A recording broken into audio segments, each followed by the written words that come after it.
Hello there, a very good morning to all our viewers who join us live on this broadcast on Moneycontrol. You're watching Opening Bell with me, Stacey Pereira, and I'm here to take you through all those news and cues that you need to be watching out for that will go on to impact your trading day. So can Nifty really go on to touch a new fresh record high? 22,773 is that last record high. Could we come anywhere close? We closed at just about 22,643 yesterday. So barely 100 odd points that we need to be covered. But not just that index, we also have the Bank Nifty that is charting new territories, new highs. 50,000 levels seem quite close even for that index. And that one pretty much bank and financials really leading that rally all of yesterday. But I have with me Ajit Mishra. He is the Senior VP Research at Religare Broking. Good morning, Ajit. Always a pleasure to have you with us on the show. Let's understand straight away, are we looking at fresh new highs for the Nifty? You think it's possible in this, and what would be the levels that you are tracking for both the Nifty and the Bank Nifty for that matter? Good morning, Stacey. So yes, we are eyeing the newer highs for both Nifty and the banking index. In fact, banking has already made a new high in the last trading session, and we expect this momentum to continue. So the good part is that the private banking majors, they were playing the supportive role, while the other sectors like metal, auto, and select names in the banking space were largely participating in the move. But this fresh buoyancy in the private banking majors, especially ICICI, Axis, that has opened the door for a new high, or the upper band of this channel that we are currently trading in the Nifty, around 22,900. And same hold true for the banking index. 50,200 is something that we are eyeing. So short-term traders, they should continue with buy on dips approach. And now we have a strong base at 22,300. When it comes to the Nifty index, and 48,000, 48,500 in the banking. So continue with buy on dips for the position target of 22,900 to 50,200 in the banking index. Right. In fact, let's talk more about the banking index. And like you mentioned, it was pretty much ICICI Bank, HDFC and the likes that were pretty much, adding to those gains yesterday. We've crossed more or less those hurdles. 49,424 is where we've shut shop. Almost 2.5% of gains that we saw. This pretty much a single, biggest day gain that we've seen since December of 2023. Do you think, particular stocks within this component, should one have a balanced view in terms of the private versus the PSU banks, or, do you think all of them are now participating, so that, it would be a good idea to be looking at these stocks? So how should one be differentiating if they had to? The biggest differentiator is that stocks which are trading in sync with the index. So, among the private banking majors, we have the two top names like Axis and ICICI. They are also trading at the record highs in line with the index. In the PSU pack, we only have SBI, which is, trading in sync. But nevertheless, we have other names which are catching up moves. So from the private banking space, we have stock like Federal Bank, and the second rankers from the PSU basket like Bank of Baroda, Canara Bank, wherein we are seeing decent traction.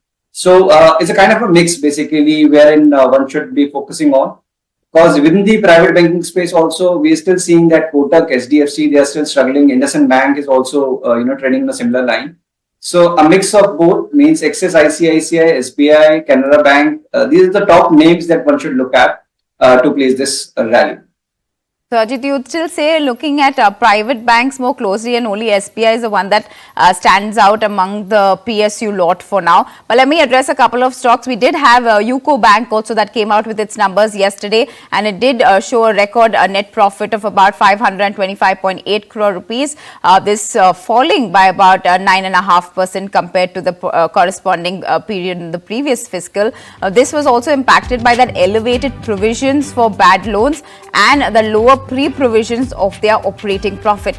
In terms of the net interest income, NIIs have increased by about 10.9%, coming in at 2,187.4 crore rupees. Asset quality, though, has improved for this quarter. Gross NPAs declining by 39 basis points on a quarter-on-quarter basis at 3.46%, whereas net NPAs also falling by 9 basis points at 0.89%. What is interesting is that the bank has also gone on to approve a fund fundraising for FY25, and the issue will likely be about 400 odd crores that they're looking to raise. This could be via the FPO or QIP modes, which will be known closer to when they do want to go ahead and do that fundraising move. But interesting enough, UCO Bank as well coming in there and saying that they are putting in more money towards provisions, and we've seen that with the other banks as well.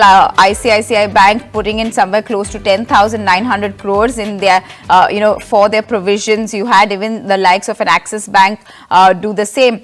Ajit, do you think that is something that could be a worry now that we are seeing NPAs somehow stabilize, but still that provision factor is something that could be a reason to worry, or do you think it's just good practice that the banks are maintaining?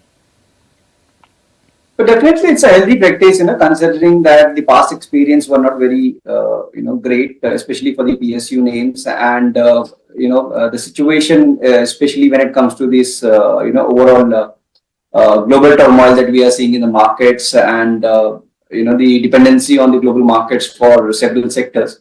So I feel that's a good practice, but overall, as we have already seen that this NPA crisis is already behind us, and that clearly reflects in the move of the other PSUs names, which we didn't mention. But of course, if we talk about stock like UCO Bank also, the stock was trading around 10, couple of years ago, and now we are quoting around almost 6 times of that price. Maharashtra Bank is trading at the record highs after almost nearly 12, 13 years.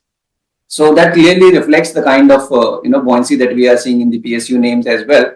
But yes, will this move sustain is something that is still we need to figure out. But this kind of buoyancy in the PSU pack is definitely encouraging. But people needs to be selective, as we have recommended that the top names is something that one should prefer.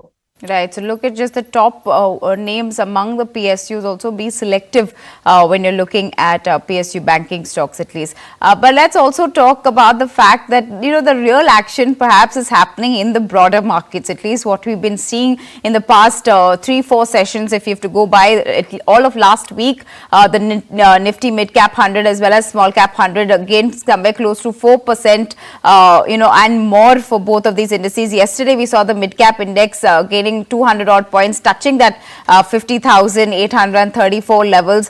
Ajit, do you think that there is still more steam within both the mid and small cap, and that whole meltdown that we saw in March because of those stress tests and the likes, those have somehow already been factored in, and there is more steam in this party for the mid caps?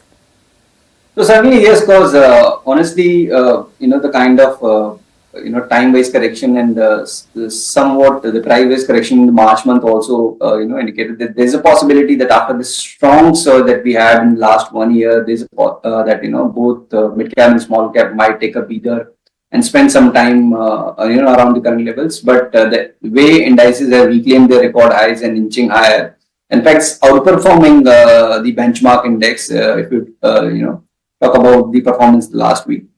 So that clearly shows that select pockets will continue to attract, investors, and that is what is reflecting.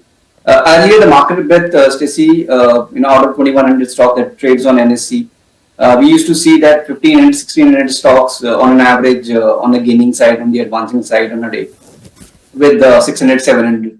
That data has changed. Means now we are seeing 1,300 stocks on the advancing side and 1,100 on the declining side. On a normal day. So this clearly shows that now we are seeing selective participation even in the broader indices, despite the both mid cap and small cap reclaiming their record highs.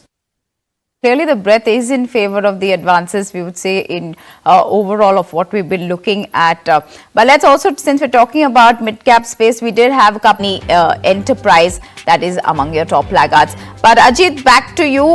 What should really, we are trading rather flat, but we could see this momentum, go swing either ways through the course of the day. What do you think could be that one zing factor that is needed to be taking the markets higher? Do we have any of cues that we really need to be watching out for, or is it just a wait and watch caution game and waiting for what Fed would do tomorrow?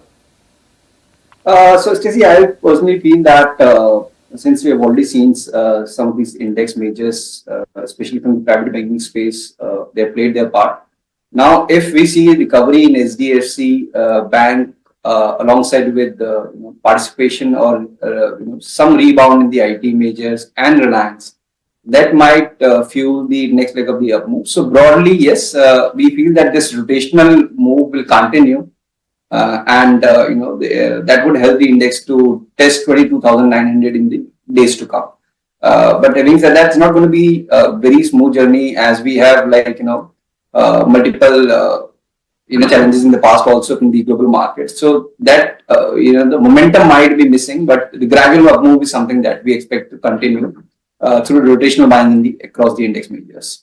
Right. In fact, let's also address a couple of other stocks that will be in focus. Ultratech Cement is the one that came out with its numbers, and it will be interesting to understand the whole cement space also and picks that Ajit would have within this space. But let me go through the numbers for you. Well, we did see net profits coming in up by about 35.3%, coming in at 2,259 crore rupees versus the 1,670 crores. You're seeing the revenues also up by just about 9.4%, coming in at 20,419 crore rupees. EBITDA is up by 24% at 4,114 crores, whereas the margin has been quite good in terms, in the sense that it has touched that 20% versus the 17.8% it was on a year-on-year basis. Now, if you look at the domestic EBITDA, that one is up by about 13%, coming in at 1,185.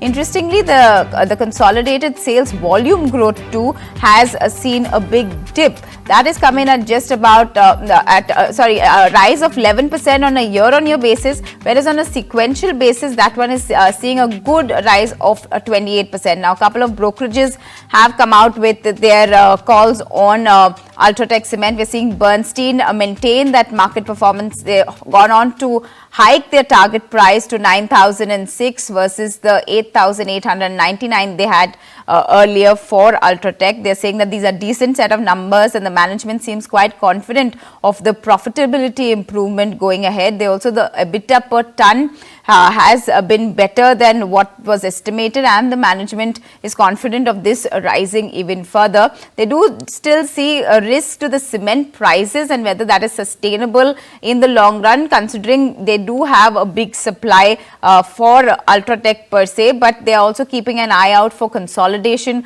within this space. If you look at what Macquarie is saying, they are maintaining a neutral call. They've also kept a target price of about 10,609. They are though disappointed with the realizations, and they see that those they could have been better volumes that could have been a beat, but even though that 11% has come in on a year-on-year basis, they could have been much more improvement. They do see an expansion in this in the industry, and this could be really leading that growth. The management is though targeting a 200 to 300 ton of structural cost savings, which could go on to be a bit of positive for the company.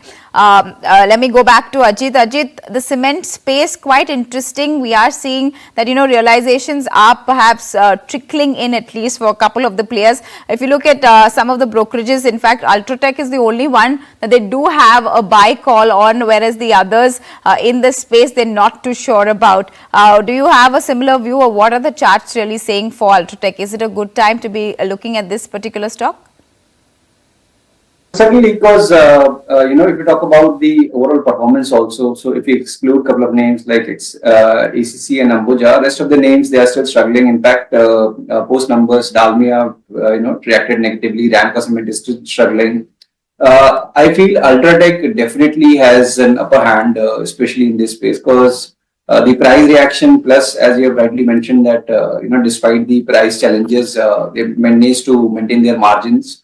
So this clearly shows that this outperformance will continue in the coming days as well. But from the very short-term perspective, I feel that the move could be gradual, because 10,300 to 400 is going to be the area where the stock might face resistance. So if you are planning to accumulate it gradually. So in the range of, let's say, around 9,800 to 10,000 zone is the zone basically where one can look for accumulation with stop at 9,700 with 10,300, 10,500 being the immediate targets. Right, so you can keep those 9,800 to 10,000 levels if you're looking to accumulate Ultratech cement. Let me also tell all of our viewers that they can keep sending us their queries and we'll have Ajit answer them. Ajit, quickly, there is one coming in from Debu K. He wants to know your views on KPI Green. How is that stock really looking, and what could be, are there entry levels that one can be looking out for? What would be your view on KPI Green? So this stock, Stacey, has been, inching higher for almost a year now, from roughly around 300 to 2100 levels. So in the last three trading sessions, including today, we are seeing down circuits. So if you have bought it at for the trading and you have bought it at the wrong price, I would recommend you to place your bets at the lower circuits, because a close below 1790 might result in further decline towards 1640 or maybe around 1500 levels as well. So if it's a short term trade, definitely you should exit. If it's a long term investment, you can stay put, because this normal reaction or retracement after such a strong and phenomenal move is normal. Right. So that is the view on KPI Green. I hope that answers Debuke's question. But since we're talking about the auto, to answer one of these, he wants to know, Vicky wants to know the view on L&T Technology and Services. From a short-term trading point of view, what are the charts really saying for LTTS? And perhaps post that we'll talk about the IT space in general. But Ajit, first, let's answer this question for Vicky. Yeah, so Stacey, this stock has been struggling. In fact, after retesting its record high around 5,800 mark, we have been seeing this gradual decline continuing. The stock has already slipped below the major averages, and there is no sign of recovery yet. So I feel that Vicky, you should avoid any fresh long in this stock until we reclaim 4,900 mark. And in case if you have any existing position, you should definitely maintain a stop at 4,600. If it sees any recovery, your the immediate hurdle is going to be around 4,900, and once we cross that, then it might fill the gap that we have on the daily chart. But still, the upside seems caps around 49 to 5,000 levels. You should definitely exit your longs and strictly avoid any long position if you're planning any fresh trade. Right. Now, one of the factors that pretty much we speak about in the same breath, so answer a couple of, get a couple of queries answered. Then, Ajit, back to you. Vijay wants to know views on Patel Engineering. Now, that's a stock that's quite interesting, that has seen some bit of news flow as well. What would you be suggesting for this particular counter? So Stacey, now we are seeing a cool off, post this phenomenal surge from 10 to 75, and it's almost like for 5 to 6 months we have been seeing the stock has been consolidating. But indications now are in the favor that it could be a short-term distribution, and a breakdown below 55 would put this stock toward 45 or maybe lower. So if you have any position, you should definitely maintain a strict stop at 55, and a rebound above 65 would negate this view. So as of now, it looks more of a distribution phase that the stock is in. Right. Let me get another query there coming in on SJVN. This one wants to know whether you could be looking, what should be the position he should take, whether it should be below 135, and what could then be the target. So if you can help him with a stop loss and target on SJVN. So yeah, post this. One-sided move from 24 to 170. It's almost like 2-3 months of consolidation that we've already seen. So it's a time-wise consolidation basically that we have seen in the stock. The tone is still positive, and from the very short-term perspective, I feel that 130 is a strong support area, fresh base now for SJVN, and it can gradually inch toward 150-55 levels in the days to come. So the risk reward is 1:1.5. So if you are okay with that ratio, definitely you can go ahead with longs. Right. Prakash, do you think there is a whole race? Quickly, Ajit, a couple of queries that you could get answered. Alex wants to know your view on Shipping Corporation of India, and maybe we'll go to Prakash later and speak about the PSU space and defense and the likes, and how this whole infra really is turning out in the run up to the elections. But maybe you can give your view on SCI first. So, Stacey, it's in fact we have been noticing the similar trend across the PSU basket post this one-sided move in most of the names. Now we are seeing a phase of consolidation or either in last 1-2 months, and again we have started seeing some of these names like PSP, RSC, Coal India, SCI, all witnessing traction in the same go. So. This stock also looks set for the next leg of the up move. And Alex, if you are planning any fresh position, your stop should be at 220 for this trade. And positionally around 260-65 is something that you can maintain as a target. So the risk reward is favorable. You can maintain longs as per the recommended zone. Right, so that's the view coming in. Alex, I hope that answers your question. But let me thank both my guests who've given us their time, Prakash Diwan as well as Ajit, for helping our viewers with their queries. And to all our viewers, please don't be disheartened if you're not able to get your query up on the show. We will be taking it up as and when you do send us, and our experts are always there to help you out with your query. So keep writing to us in that live comment section. But with that, we're completely out of time on this edition, and it's a wrap from the whole team that puts this together. Well, it is a trading holiday tomorrow, so we hope you do enjoy this market off. But for all of your other updates, do come back to moneycontrol.com as well as the Money Control app.